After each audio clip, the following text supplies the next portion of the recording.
What's happening, YouTube? This is Nick Leonard with Justice League Swag, and I'm going to be doing a deck profile of my Narukami build. The deck has been doing really well for me, especially in this very heavy Excel format. It is an Excel killer, really good against the Pale Moon, the Tachikaze, the Murakumo, and even Gold Paladin, all those Excel decks. So, into the grade 3s, you'll find out this is pretty much a standard build, and I'll explain some of my personal tech choices in the grade 1s. For grade 3s, 4 Gauntlet Buster and 4 Drill Dragon. Both of these grade 3s are excellent boss monsters. You don't mind opening up either one of them, and if you do open up both of them, depending on the game state, is the decision tree that you make in terms of riding Gauntlet Buster and Drill Dragon. At the end of the profile here, I'll talk about some of the matchups against the top tier decks right now. But yeah, both solid grade 3s. I'm curious to see how the build is going to change once Vanquisher comes out, because I'm sure he's going to be pretty good too as well.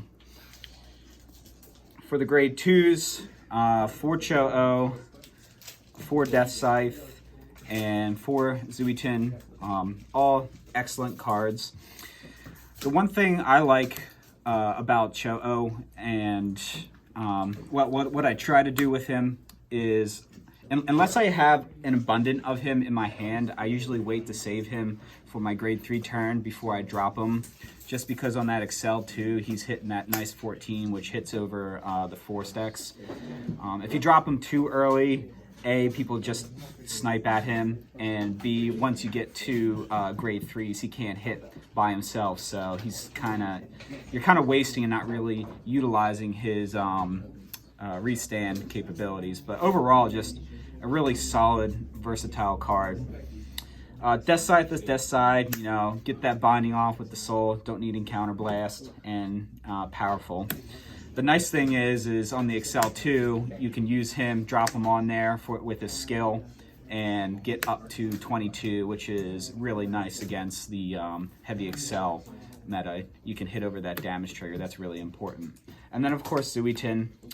Zuitin's the same treatment as Cho-Oh, unless I'm playing against a control build, like for example the mirror match. I tend to just wait and save him until I have Gauntlet Busters in my hand to fully utilize his skill with the power. Again, if I'm playing against control and I want to kind of put pressure but without leaving any pieces on the field, I might call him early just to get a little poke off.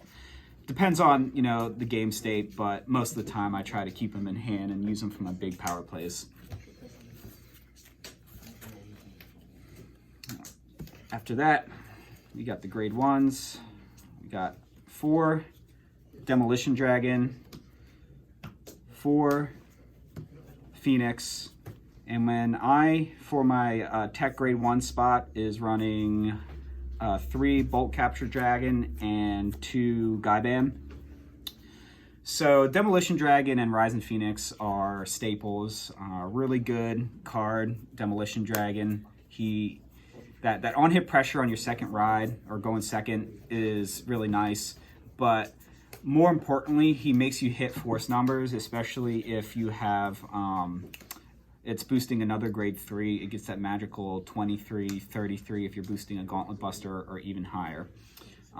That's where his real value is that +3, not so much the draw. And sometimes, depending on what's on my hand, I actually might not ride him first because I'd rather have a booster. And then Phoenix is Phoenix.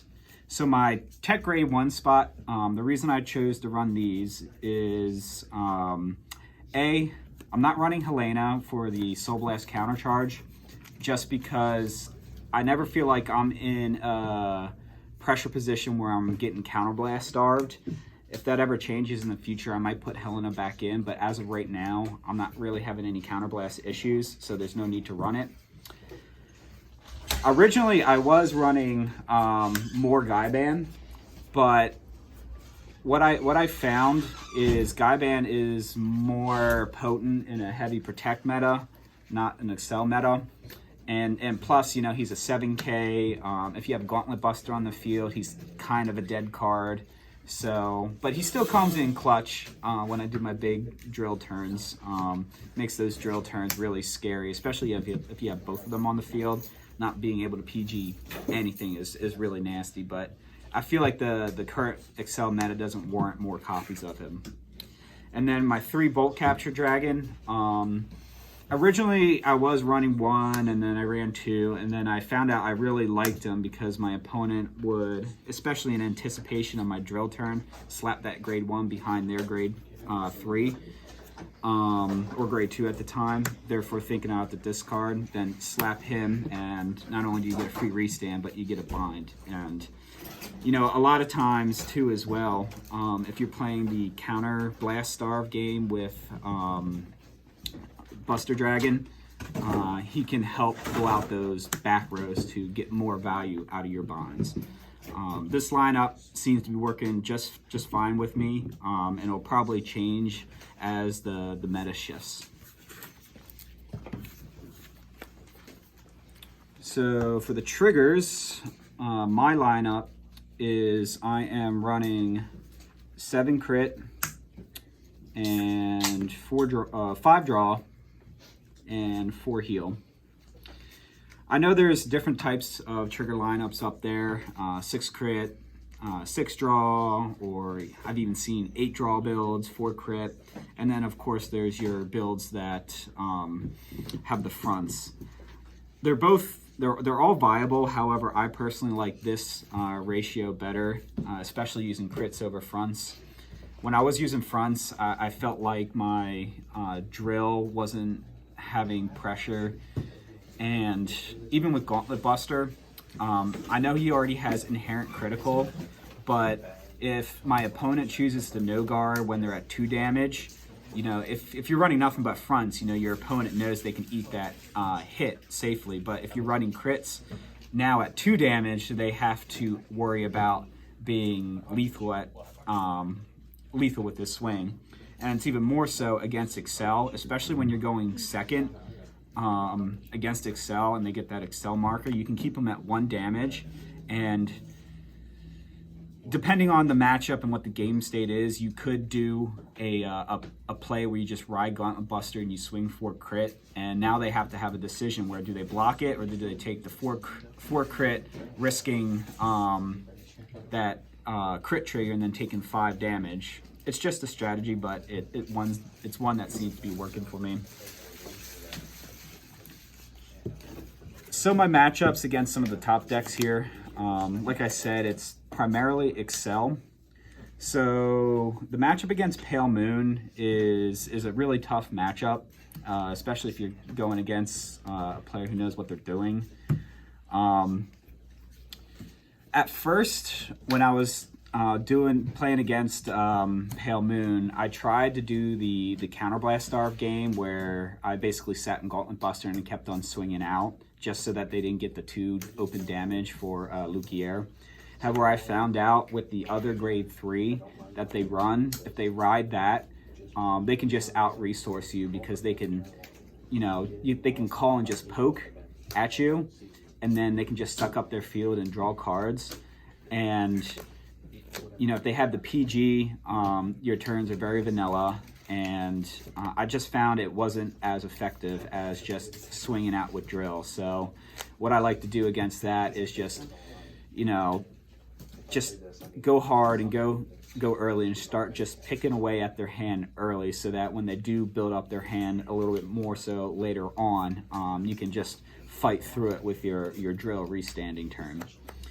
One of the plays I like to do too as well is if I'm going first, this only works if I'm going first. If I'm going first, I will rush early and try to get my opponent at 2 to 3 damage and actually ride into, what is it, Gauntlet Buster first and try to get game there. If not, it's fine. I burn a lot of cards out of their hand and then I just go into drill next turn. And if they get the PGs later on, then I just use Gaia Band to lock that down.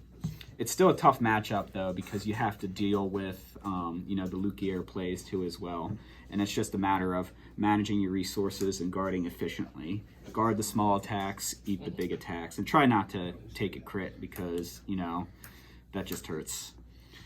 Against the Tachi matchup, honestly, it's not that hard of a matchup. You just have to manage your resources right.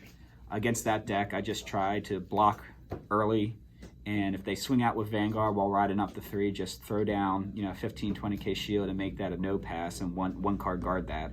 Because once their grade 3 turn comes, especially if they open up the nuts, they'll be able to get like 6 or 7 really large swings at you, and you need to be able to eat those large attacks. So guard early, and then once you survive that rush, it's easy peasy. You just drop Gauntlet Buster, wipe that field, and then it's pretty much an easy game out. But you have to survive that first push of theirs. After you survive that, really easy.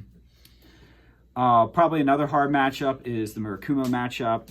Again, out of all the Excel, I think this is the hardest one, because they're very much like Pale Moon, where they can just call free cards out in the field to poke at with you and keep their cards in hand for guard. The only difference is with that deck, their lanes can hit a little bit higher, and then they can board wipe you once they get to their second grade 3 ride, which really hurts. So again, against that deck, you want to try to, you know, guard early, 1 card guard all those easy blocks, so that when they get to their massive grade 3 turns, you can eat those very large attacks. And you have to aggro early too as well, because they'll just out tempo you with every turn, these large attacks hit after hit, and then if they get one good board wipe on you, it's pretty much over. So against that, I usually tend to just throw, I don't overcommit against that deck unless I'm pushing for that 1 turn, if I know I can't survive the following turn. But that's still a tough matchup, but you can win. The other matchups, let's see here. Dark Irregulars, non-Excel deck. It's more annoying than anything else to deal with, especially if they're running the 1 grade 2 that guard restricts you. You're pretty much on a time clock at that point, trying to get them the 6 damage before they drop that on you, because honestly, Narukami doesn't have much of a hand, so they're just going to destroy you there. Now, luckily, that's where Gaiban comes in pretty handy against that matchup. Since it's a protect matchup, you can really punish them for having all those protect markers in hand. Probably the only other relevant deck I could think of right now off the top of my head is the Shadow Paladin matchup.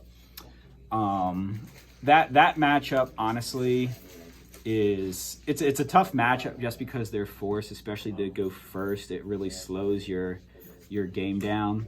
But if they can get that really nasty restand Blaster Dark turn on you, which will just eat resource out of your hand, and then the following turn you'll end up binding their Blaster Darks. But then if they're running the 1 dragon that's basically Waterfall, I forget its name, they can close out the game. It's a tough matchup, but you can beat it. Again, very similar to the other matchups. Guard early while you can 1 card guard their easy attacks, and then once they get to their big Blaster Dart swings, just eat those, and I guess hope they don't get crits.